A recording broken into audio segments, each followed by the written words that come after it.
Hey everybody, tonight I'm reading the first chapter of one of the books I wrote. This is my Star Strider Chronicles series. This is book one, The Beginning, Legend of the Star Strider. This book originally started out, if you want to get technical, about 30 years ago in first grade, and we had to write a little short story about something. And I wrote one about a guy that had a magic spaceship and he fought aliens and monsters all throughout the universe. Fast forward 20 something years later, I'm throwing trash and I'm working with a couple of great guys. And we were talking about starting a newsletter and we were going to put a comic book in it about an intergalactic trash truck. Call it What the Trash Man Saw or something like that. And I went home that evening, cracked open my old laptop, and I'm sitting there and I'm like, that's what I'm going to do. I'm going to start a book. And that was November 9th, 2009. Here it is, 2023, all these years later, and first book's published. I mean, I got it done and got it published. It's changed a lot since then. There's still a lot of the same characters in there and all. But I honestly never thought that the day would come that this one would ever be published. Working hard on part two. It's looking like it's going to probably be about 4 books. What I will do is I will put a link, in the comments. I'll put a link to Amazon if you want to buy the book, or download it on Kindle. But yeah, it's book one, The Beginning. It's written by me, David Matthew Knapp, and this one is dedicated to 2 very good friends of mine that are no longer around. That would be a girl I knew in high school, Sierra Jackson. We lost her a few years ago, and the best friend I ever had, Jacob Lewis. And like the dedication says, though we're separated by death, our friendship will endure for eternity. Miss you guys a lot. But a little backstory here on this. Story is, it's about a guy named Matt Stone. If you read my Harold Hatch books, you'll hear him mentioned. You'll see him mentioned several times. But I don't want to spoil the whole story for you. But the chapters, every chapter is from a different person's point of view. It starts out with Matt, and then it goes to second main character, Carsey Hellstrom, and then the third main character, her sister, Cara Hellstrom, and it goes on through that telling their story, but it's all connected. But here we go. Chapter 1, Arkerus. Fuck! I groaned as I sat up smacking the blaring alarm clock beside my bed. I opened my eyes and blinked several times and groaned. My tattered blanket slid down and I began shivering. The thermometer on my window read 30 degrees. I slid off the worn-out mattress I slept on and rushed to my small bathroom. It was the only room with heat. Given recent events, I had had to make sacrifices, so the only electric heater I owned was in the bathroom. The last thing I wanted was for my toilet to freeze and bust. The weather outside had turned violently cold quick that year. Back then, I was living in a rundown mobile home on the outskirts of Shale Point, Arkansas. I worked part-time for the local sanitation department.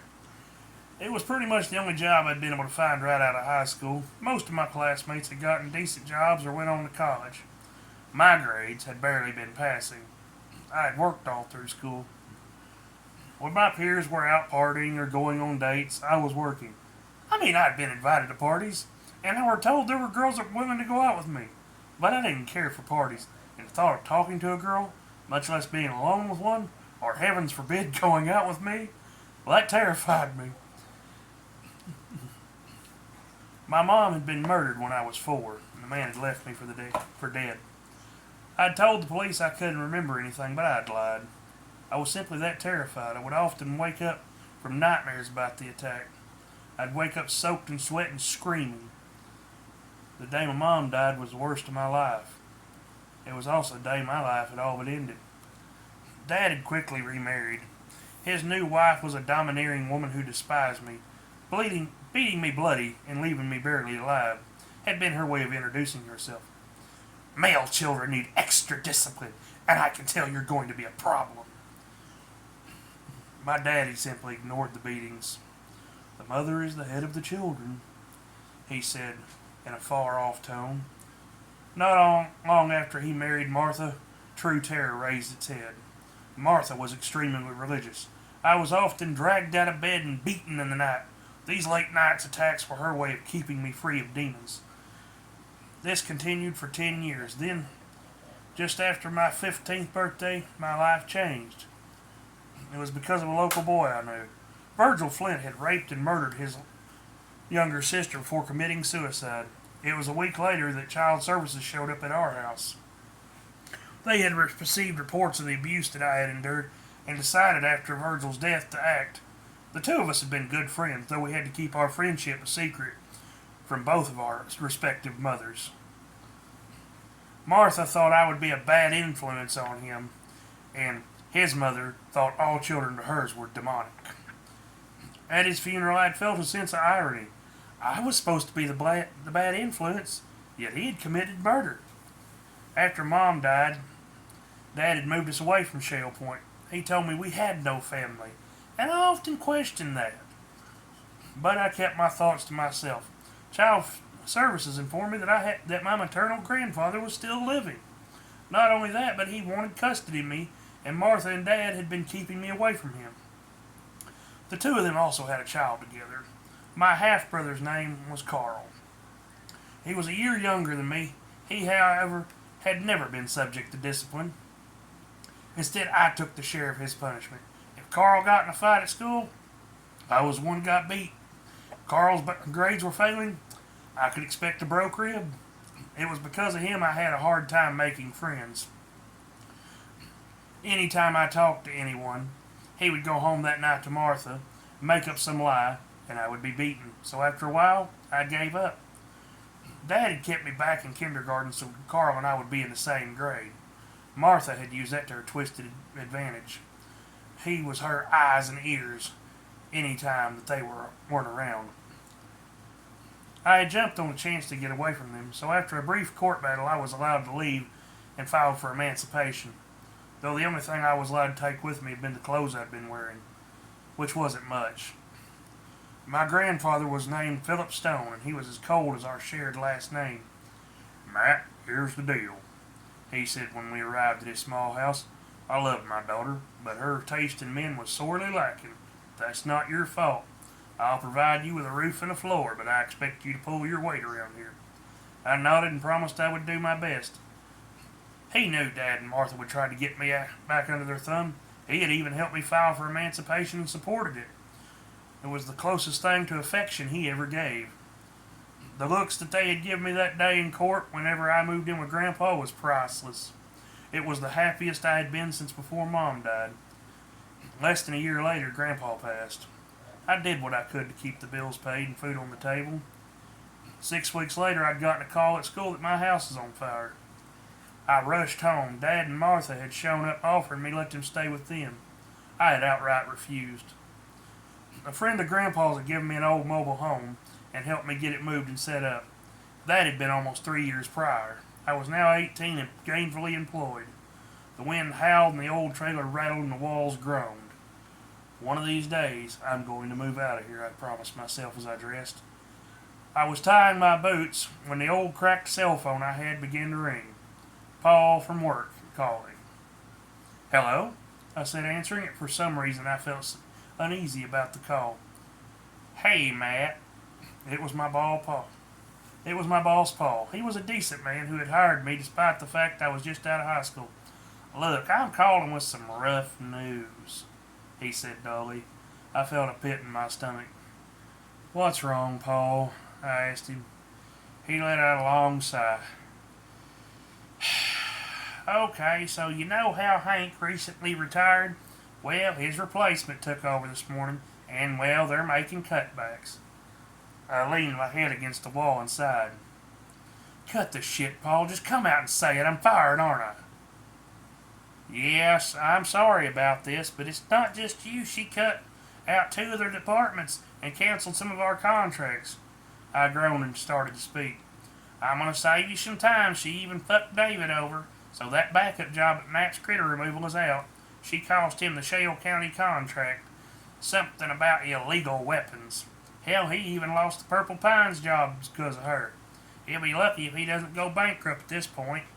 He's currently in Little Rock appealing it before the federal court. I shook my head and groaned. By she, you mean Martha, don't you? He sighed. I knew the answer. Yeah, dude. Hank hired her behind everyone's back. You were the first one she fired. Tears of frustration burnt in my eyes. I have to go, he said quickly as he hung up. I stood there for several minutes shaking in anger.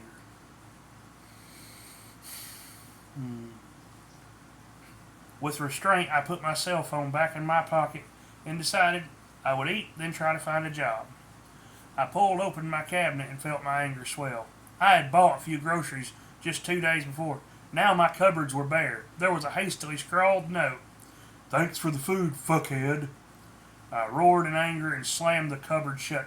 Fucking bastard! I swore. I knew who had left the note. It was Carl's handwriting. Of course, that was the only person to be low down enough to break into somebody's house just to steal some noodles and spaghetti sauce. I searched my cabinets and found I still had a partial bag of flour and some cooking oil. A glance at the calendar told me that it was gun season. Well, I can call and try to find a job, and if that don't work out, I'll just go hunting. Every place I called told me the same. Sorry, we're not hiring today. I knew it was because of Martha. She had not only the police department in her pocket, but several other places. Being mayor and just a conniving bitch, she was like that. I groaned, grabbed my shotgun, and headed into the woods. Near noon, I managed to kill a small deer. Once I got it home, I began skinning it. I was busy pulling the hide off when my phone rang. I wiped my hands clean and answered it. Hello?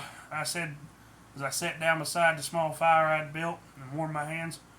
Matt, what the fuck did you do? Paul's frantic voice asked me. I could hear loud voices in the background. What are you talking about? It's deer season. I had a tag, I said, feeling confused. What? Never mind. Are you home? He asked me quickly. Never mind. Don't tell me. Get to a radio or TV. It's all over the local stations.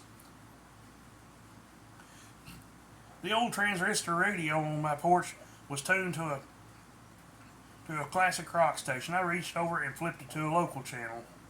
There was a news report playing instead of music. Sources say the body of local youth Carl Stone was found today. I felt the strength run out of my legs, and I collapsed in my old chair and grabbed my phone. Paul, what happened? I asked him quickly. Dude, it's all over the stations. They're saying you killed him. I heard a vehicle approaching and looked up. A small red and silver pickup was barreling down my driveway. I sighed in relief when I recognized it. It belonged to a local man named Arnold. He had always treated me well. Matt, where are you? This time I heard a new voice in the background.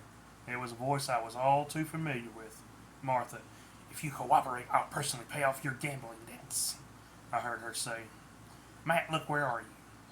Paul asked again, trying to stay calm. Arnold was out of his truck. He waved his arms and shook his head furiously. Well, like I said, I'm out hunting. I figured if I wasn't working, I could go hunting. I'm up at Uncle Rob's on the other side of Wilburn. I'll be staying with him for a few days. I heard him whispering my response to Martha. Arnold ran up and grabbed my phone before I could protest. He threw it on the ground, breaking it, then drew his revolver and shot it. Get the hell out of here, he said quickly. I looked at him in shock. Boy, I know you're not stupid. I know damn well you didn't kill Carl, but the damn police don't care. I heard sirens in the distance. Fuck, he said angrily. My driveway was nearly a mile long, and it wound through the woods quite a bit. Arnold sighed and shook his head. Get out of here. If they ask, you're gone to Wilburn. You're gone hunting. And at least I can do is give you a head start. I looked at him. Where am I supposed to go? He smiled sadly and shook his head. I don't know, son. But staying here ain't an option. Just get somewhere safe. Get out of here. I'll stall as long as I can. I thanked him and bolted into my house. Near my back door, I kept a go bag. I'd made it on a whim one night. I kept extra clothes, shells, matches, a few snare traps, wire, and tools in it. I grabbed it and dashed out of the house and into the woods. There was an old game trail that I often used when I was hunting that led deep into the woods on the adjacent property. I followed it until I heard people shouting my name. I kept Once I heard them approaching and shouting something about bringing in dogs, I ducked into the brush and hid. I slipped my shotgun from my pack and loaded it. It was easier if I had my hands free, but at this point, if I was already accused of murder, I knew they wouldn't be asking questions. As much as I hated it, I thought that I may actually have to harm someone. The wind picked up and a smell caught my nose. A glance backward showed what was going on. My house was on fire. Outraged, I considered rushing back to where it had been and trying to put it out. But I knew that it was no use. I knew they'd be waiting for me, and they had set it on fire in an attempt to draw me out. In the fading light of the sun, my home was like a beacon. Flames reaching the top of the trees and thick black smoke roiled through the air. I took several calming breaths and continued my escape. I crossed over numerous fences and small screams. I knew going back would be suicide. I spent most of the evening hiding and crawling. I chanced to look at the pocket watch I carried. It had been a gift from Virgil 2 Christmases before he died. The face lit up and the hand showed it was just past midnight. The wind howled and I shivered and felt dismayed as snow began to fall. My feet were soaked and numb and my clothes were torn and wet as well. I kept going despite my exhaustion. Even though I was freezing and parts of me were numb and I knew I would be sick, I had to keep going. Eventually, I stumbled upon a locked shed in the middle of the woods. Judging by the direction I had been traveling, and by the lights I could see through the tree glinting off the lake, I knew I was in the outskirts of Horsefinger.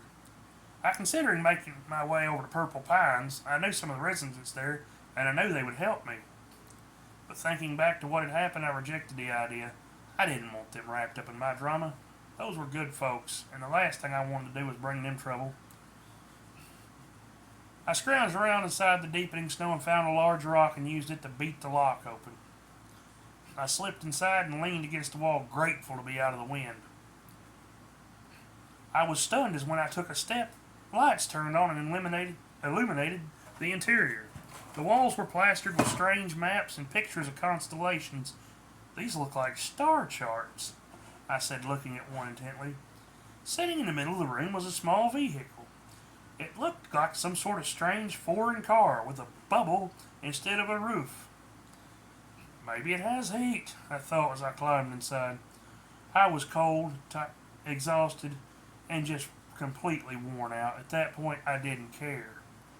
I just wanted to find some place dry to sleep and then figure things out in the morning. There was a large single seat and some strange looking controls. I found the keys under the dash and turned it on. The engine hummed and a small screen on the dash lit up.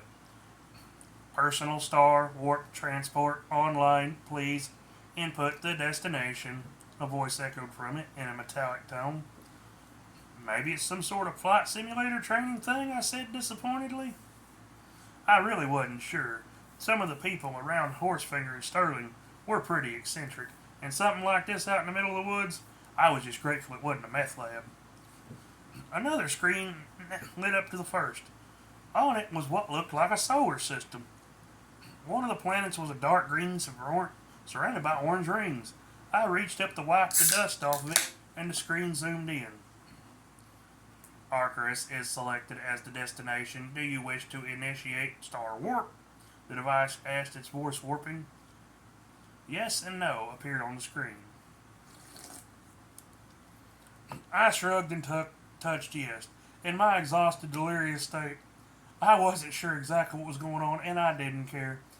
By activating Star Warp, you agree that you cannot return to Earth. It said, the voice being drawn out. I pressed yes again. What have I got left here anyway? I asked aloud. I'm not sure what this thing is, but if it drives, maybe I can use it to get out of town. The vehicle began to rumble and shake. Whoa now. Please prepare for Star Warp. Star Warp will begin in 20 seconds. Please put transport in forward gear. I looked down and a small gear shift rose from the floor. Okay, this is fucking trippy, I said as I pushed the gear shift forward. The doors of the shed flew open and the vehicle took off. Whoa, now where's the brakes? I asked, looking for pedals. To my dismay, there was only a steering wheel. I saw blue lights twinkling in the distance. Shit, I swore, realizing the police had found me. Excuse me. Star Warp Wheel comments in 7 seconds, the device said. I saw something impossible. The snow falling had disappeared. The lights beyond it were gone, and instead a swirling vortex had opened before the vehicle. It was like looking down a long tunnel, full of spinning lights. On the other end, I saw what looked like trees and a river, and the sun was shining. A vehicle slid to a halt outside the shed. Stone, stop! We have you surrounded! A voice echoed the field. I recognized it as Sloan. For some reason, I laughed and waved. Bye! Good luck arresting me in La La Land! The vehicle shot forward and I was shoved back into my seat. Start work engaged, the vehicle choked out. There was a gunshot and sparks flew from the dash. The shit, I said, ducking. They were shooting at me. Error, star warp drive module damaged, landing gear offline, prepare for crash landing. I heard the words but didn't have time to react. Exiting hyperspace due to damage. Error, prepare for crash landing in 3 seconds. Wait, what? I said as the vehicle landed with a bone-jarring impact. Alarms went off and smoke filled the cab. My head was slammed into the steering wheel and I felt my ears pop. High-pitched ringing filled my ears and blood shot out of my nose. You have arrived on Arkerus. Location Flaxton Forest. Error. Transport damage critical. Emergency ejection activated. I managed to slip my arm through the strap of my bag as the cab opened and I was shot into the air. Before I could really register my surroundings, or what in the fuck had just happened to me, I was falling. The seat detached from me and I smashed into the water. Everything was blurry and I felt dizzy. But the cold water was sucking me down, and everything felt somewhat not important anymore. I heard someone saying something and I blinked and saw trees with wide blue leaves. Bunches of purple fruit hung from the thick branches. I saw the sky and heard myself laugh. I'm dreaming. I was shot in the head, and this is my mind trying to compensate as I die. I looked up at the sky and saw 3 planets visible above the tree line. I heard a voice say something. I wanted to sit up or respond, but I found I no longer had the strength. I felt a stinging on my scalp and pain flared through my body. Okay, dying sucks, I thought. A face swam into my vision. It was that of a young girl. She appeared to be a bit younger than me, but she was like no girl I had ever seen. She had snow-white skin, which glowed in contrast to her midnight black hair. Her eyes were a pair of glowing emerald orbs. They were full of shock and worry. What made me smile was the long, pointed ears that protruded from the side of her head. So, the angel of death is an elf? She cocked her head to the side and looked at me confused. Just be still, you're badly hurt, she said in a soft voice. Her voice was full of emotion and worry. I closed my eyes and heard a boom. Well, shit, there goes my deposit, I managed to say with a smile. I opened my eyes and saw that the girl was still there and holding a small red bottle. How are you? I asked weakly. She smiled and took my head in her lap. It's okay now, she said softly. I felt the pain in my body, but it was an afterthought.